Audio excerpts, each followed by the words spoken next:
మహాశివరాత్రి మనం ఎందుకు జరుపుకుంటామో తెలుసా? ఈ రోజు ఎందుకు పవిత్రమైనది, ఎందుకు ఈ రోజునే శివుడిని ఎక్కువగా పూజిస్తాము, ఈ రోజు కోరుకున్న ఏ కోరికైనా ఎందుకు తప్పకుండా నెరవేరుతుందో ఈ రోజు ఈ వీడియోలో పూర్తి విషయాలు మీకు తెలియజేసే ప్రయత్నం చేస్తాను. మీరు శివుడు భక్తులైతే ఈ వీడియోని చివరి వరకు తప్పకుండా చూడండి. మన హిందూ పురాణాల ప్రకారం అతి ముఖ్యమైన ముగ్గురు దేవుళ్ళు ఎవరు అంటే బ్రహ్మ, విష్ణు, శివ.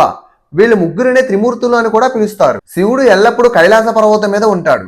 ఆయన అక్కడ ధ్యానం చేస్తూ ప్రశాంతంగా ఉంటాడు. మనం కూడా శివయ్య ఫొటోస్ ఏదైనా చూసినప్పుడు మాక్సిమం కైలాస పర్వతం మీద ధ్యానం చేస్తూనే ఉంటాయి. అలానే మహారాజైన హిమవంతుడి నగరం కైలాస పర్వతానికి దగ్గరలో ఉంటుంది. హిమవంతుడు స్వర్గలోక మహిళను ప్రేమించి వివాహం చేసుకున్నాడు. వీళ్ళిద్దరికి ఒక కూతురు కూడా పుట్టింది. ఆమె పేరే పార్వతీమాత. ఆమె పర్వతాలకు రాజైన హిమవంతుడికి కూతురు అవడం వలన ఆమె పేరు పార్వతి అని నామకరణం చేశారు. పార్వతీదేవి చిన్నప్పటి నుంచి చదువులో, ఆటల్లో మరియు అన్ని విషయాల్లో చాలా చురుకుగా ఉండేది. ఆమె చిన్నప్పటి నుంచి శివనామం వింటూ అలానే శివుడి గురించి తెలుసుకుంటూ ఉండేది. ఎన్నో సార్లు చిన్నప్పటి నుంచి ఆ కైలాస పర్వతాన్ని చూస్తూ అలానే నిద్రపోయేది. ఎప్పటికైనా ఆ మహాశివుణ్ణి వివాహం చేసుకోవాలి అని ఆమెకు కోరుకుండేది. కొన్ని సంవత్సరాల తర్వాత నారదుడు హిమవంతుడి దగ్గరికి వచ్చి, నీ కూతురైన పార్వతికి శివుడు అంటే ఇష్టం, ఆమెను శివుడికిచ్చి వివాహం చెయ్యి అని చెబుతాడు. కానీ హిమవంతుడు కూతురైన పార్వతిని శివుడికిచ్చి పెళ్లి చేయడం హిమవంతుడికి అసలు ఇష్టం ఉండదు. హిమవంతుడు పార్వతి దగ్గరికి వెళ్లి ఎన్నో మాటలు చెప్పి ఎన్నో ప్రయత్నాలు చేసి ఆమె మనసు మార్చాలని ప్రయత్నిస్తూ ఉంటాడు. కానీ పార్వతి మాతకి ఎన్ని చెప్పినా నేను శివుడినే పెళ్లి చేసుకుంటా అని చెప్పి అంటూ ఉంటుంది. దానితో హిమవంతుడు ఏమీ చెయ్యలేక పార్వతిని తీసుకొని కైలాస పర్వతం ఎక్కి శివుడి దగ్గరికి వెళ్లి శివుడితో ఎలా అంటాడు, నా కూతురు మిమ్మల్ని వివాహం చేసుకోవాలి అని అనుకుంటుంది, ఇక నుంచి పార్వతీదేవి మీ సేవ చేసుకుంటూ ఉంటుంది అని చెప్పి శివుడితో అంటాడు. ఇదంతా శివుడు ధ్యానం చేస్తూ వింటాడు. అప్పటి నుంచి పార్వతీదేవి శివుడికి సేవలు చేస్తూ ఎన్నో రకాల పూజలు చేస్తూ శివుడిని పొందడానికి ప్రయత్నిస్తూ ఉంటుంది. స్టోరీ ఎక్కడి నుంచి చాలా ఇంట్రెస్టింగ్ గా ఉంటుంది, స్కిప్ చేయకుండా చూడండి. అలానే వీడియోకి ఇంకా ఎవరైనా లైక్ చేయకపోతే ఒక లైక్ చేయండి చాలు. అలా పార్వతీదేవి శివుణ్ణి పొందడానికి చాలా ప్రయత్నాలు చేస్తూ ఉంటుంది. ఇదే సమయంలో తారకాసురుడు అనే ఒక రాక్షసుడు ఒక వరాన్ని పొందుతాడు. తన మరణం అనేది కేవలం శివుడు కొడుకు చేతుల్లోనే ఉండాలి అని. కానీ శివుడు భార్య అయిన సతీదేవి మంటల్లో పడి చనిపోయింది కదా.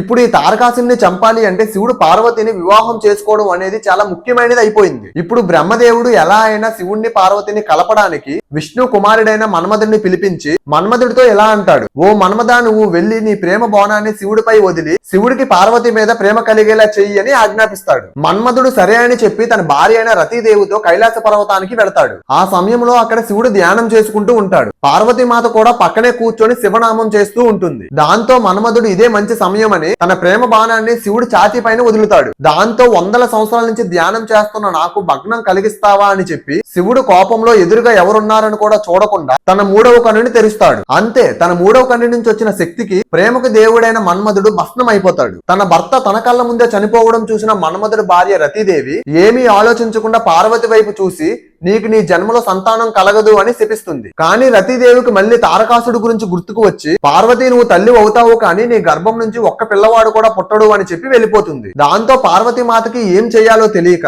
పార్వతీమాత ఏడుస్తూ శివుడి వైపు చూస్తుంది. కానీ శివుడు మాత్రం పార్వతీదేవి ముఖం కూడా చూడకుండా మళ్ళీ ధ్యానంలోకి వెళ్ళిపోతాడు. అప్పుడు పార్వతీదేవికి అర్థమవుతుంది, శివుడు అనుగ్రహం పొందాలి అంటే శివుణ్ణి సేవించాలి అని. అప్పుడు పార్వతీదేవి కైలాసం నుంచి వెళ్లిపోయి శృంగి తీరంలో శివలింగం ముందుట కూర్చొని శివుడి నామాన్ని జపిస్తూ 60,000 సంవత్సరాలు ధ్యానం చేస్తూ ఉంటుంది. ఒక రోజు అక్కడే పక్కనే ఉన్న నదిలో ఒక ముసలి చిన్న పిల్లవాడిని పట్టుకొని నదిలోకి లాక్కు వెళుతూ ఉంటుంది. అప్పుడు ఆ పిల్లవాడు భయంతో అమ్మా అమ్మా నన్ను రక్షించండి అని అరుస్తూ ఉంటాడు. ఆ పిల్లవాడు అమ్మా అని అనడంతో పార్వతీదేవి పులకరించిపోయి తపస్సు నుంచి లేచి పరిగెత్తుకుంటూ నది ఒడ్డుకు వెళ్లి చేతులు జోడించి పిల్లవాడిని వదిలిపెట్టు అని ఆ ముసలిని ప్రాధేయపడుతుంది. అప్పుడు ఆ ముసలి, 60,000 సంవత్సరాల నుంచి నువ్వు శివుడి కోసం ధ్యానం చేశావు కదా, ఆ తపస్సు ఫలితాన్ని నాకు దారిపోస్తే అప్పుడు ఈ పిల్లవాడిని విడిచిపెడతాను అని చెప్పి అంటుంది. దాంతో పార్వతీమాత ఒక్క క్షణం కూడా ఆలోచించకుండా నవ్వుతూ తన తపస్సు శక్తిని ఆ ముసలికి దారిపోస్తుంది. దాంతో ముసలి, నువ్వెన్నో సంవత్సరాలు ఎన్నో కష్టాలు ఎదిరించి శివుడి కోసం కఠోరమైన తపస్సు చేశావు కదా, ఇప్పుడు ఎవరో నీకు తెలియని పిల్లవాడు కోసం నీ తపస్సు ఫలితం నాకు పోసావు, అసలు నీకు శివుడు అంటే ఇష్టం ఉందా లేదా అని ఆ ముసలి పార్వతీదేవిని ప్రశ్నిస్తుంది. అప్పుడు పార్వతీదేవి ఆ ముసలితో,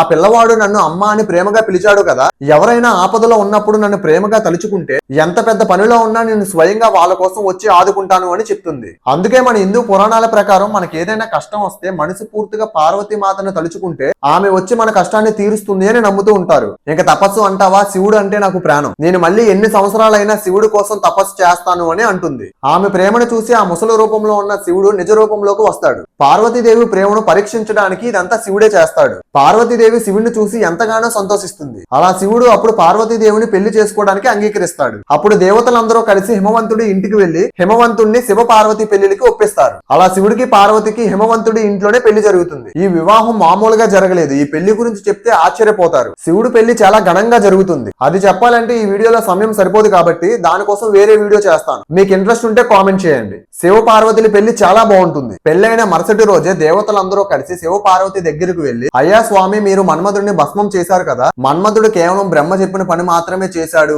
అందులో ఆయన తప్పేమీ లేదు అని దేవతలందరూ వేడుకుంటారు. పార్వతీ మాత కూడా రతీదేవి బాధ చూసి శివుడిని వేడుకుంటుంది. అప్పుడు శివుడు ప్రేమకు దేవుడైన మన్మధుడిని తన తపోశక్తితో బ్రతికిస్తాడు. అప్పటికే తారకాసురుడు లక్షల మందిని చంపేసి ఉంటాడు. పార్వతీ మాతకు ఉన్న శాపం వల్ల బిడ్డలు జన్మించరు కాబట్టి పార్వతీదేవి శివుడు ఒక గృహ దగ్గరికి వెళ్లి ధ్యానం చేస్తారు. వాళ్ళిద్దరు తపోశక్తితో అగ్నిలాగా వెలుగుతున్న 6 అగ్నిగుండాలు ప్రత్యక్షమవుతాయి. అప్పటికే తారకాసుడు దేవులని హతమారుస్తూ ఉంటాడు. మిగతా దేవుళ్ళు సహనంతో అగ్నిదేవుణ్ణి శివుడి దగ్గరికి పంపుతారు. శివ పార్వతులు సరే అని ఆ 6 అగ్నిగుండాలు అగ్నిదేవుడికి ఇస్తారు. అగ్నికి దేవుడైన అగ్నిదేవుడు కూడా ఆ 6 అగ్నిగుండాల నుంచి వేడిని తట్టుకోలేకపోతాడు. వెంటనే గంగాదేవుని పిలిచి ఆమెకి ఇవ్వగా ఆమె కూడా కొద్ది సమయం తర్వాత ఆ వేడిని తట్టుకోలేక పక్కనే ఉన్న నదిలోకి పడేస్తుంది. ఇదంతా చూసి పార్వతీదేవి అక్కడికి వచ్చి ఒక నీటి రూపంలోకి మారి వాటిని పట్టుకుంటుంది. కొద్దిసేపటికి 6 అగ్నిగుండాలు 6 బిడ్డలుగా మారుతాయి. ఆ 6 బిడ్డలని ఏకం చేసి కార్తికేయ స్వామికి పార్వతీదేవి జన్మనిస్తుంది. అందుకే కార్తికేయ స్వామిని సన్ముఖుడు అని కూడా పిలుస్తారు. కార్తికేయ స్వామి ఆ తర్వాత తన శక్తినంతా ఉపయోగించి చిన్న పిల్లవాడిగా ఉన్నప్పుడే తారకాసురుని హతమారుస్తాడు. ఈ మహోన్నతమైన రోజునే మనం ప్రతి సంవత్సరం మహాశివరాత్రిగా జరుపుకుంటూ ఉంటాము. మన భారతదేశంలో వారణాసి, శ్రీశైలం, ద్రాక్షారం, శ్రీకాళహస్తి, అలానే వేములవాడ మొదలుకొని ప్రదేశాలలో అత్యంత శక్తివంతమైన శివలింగాలు ఉన్నాయి. ఈ మహోన్నతమైన ఈ రోజున మీరు మీ మనసులో ఉన్న కోరికని మనసుపూర్తిగా కోరుకొని ఆ శివుడికి చెప్తే తప్పకుండా నెరవేరుస్తాడు. ఎలా అంటే ముందు జన్మలో మత్తుకు బానిసైన మందు తాగుతూ విచ్చలవిడిగా తిరుగుతూ ఎంతో ఆకలితో ఉన్న ఒక మనిషి తన ఆకలి తీర్చుకోవడం కోసం శివరాత్రి రోజు శివాలయంలో ఒక దీపం పెట్టడం వలన మరుసటి జన్మలో శివుడు అనుగ్రహం వలన కుబేరుడిలాగా మళ్ళీ జన్మించాడు. ఇదే రోజున ప్రతి సంవత్సరం విష్ణువు 1008 కలవ పువ్వులతో శివుడిని జపిస్తాడు. దీంతో మీరే అర్థం చేసుకోండి ఈ రోజు ఎంత మహోన్నతమైనదో. మీకు మీ కుటుంబ సభ్యులకి మహాశివరాత్రి శుభాకాంక్షలు. శివుడు అంటే ఇష్టం ఉంటే హరహర మహాదేవ అని కామెంట్ చేయండి. అలానే మీ ఫ్రెండ్స్ అండ్ ఫ్యామిలీ మెంబర్స్ కి వీడియోని షేర్ చేయండి. ఇలాంటి మంచి మంచి వీడియోస్ కోసం సంజు ఫర్ యూ ఛానల్ ని సబ్స్క్రైబ్ చేసుకోవడం మర్చిపోకండి.